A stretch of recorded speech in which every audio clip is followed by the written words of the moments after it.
Sitting here getting my fat bitch on, and I saw this on Instagram, and I have to respond to it. I'm not sending out any hate to this person, but I work in a grade school, and I have worked in what's called an ACP room, where there are children with much more profound disabilities that are not mainstreamed.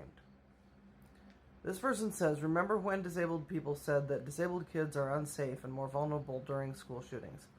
This is what we meant. They're often abandoned, targeted, and not included in evacuation plans or active shooter drills. But y'all just brushed us off and dismissed us. And what they're referring to is, the person they're referring to is Mason Schumerhorn, who was one of the students in Georgia who was unalived. And he was a student with autism. I work in a grade school. I have worked in what's called an ACP room, which is an insular classroom for children with more profound disabilities that cannot be mainstreamed.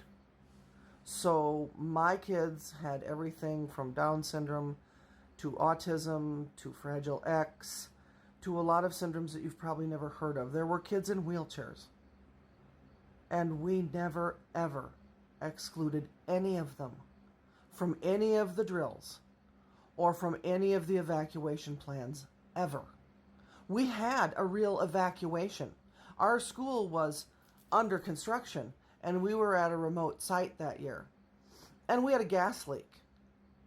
Well, one of our kids was in a wheelchair, and we got outside, it's January, and we realized that there was a 3-foot snowbank on either side of the street, and we were trying to get across it to the police station, which was our evacuation site.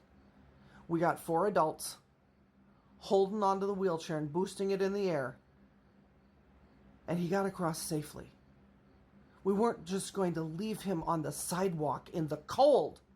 He's one of our kids. Now, I've never heard any teacher or administrator say, just leave the kids behind. We don't leave any kids behind. These are our kids. I don't know what school district you were in that did things like that, but that is unconscionable.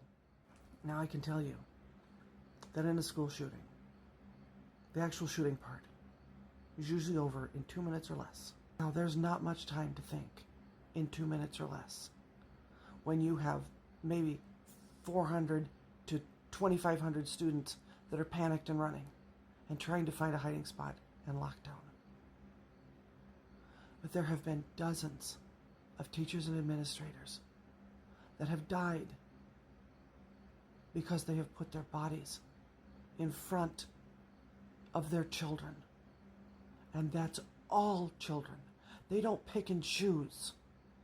All those kids in that building are their kids. We don't exclude anyone. And we certainly would never leave any of our kids behind.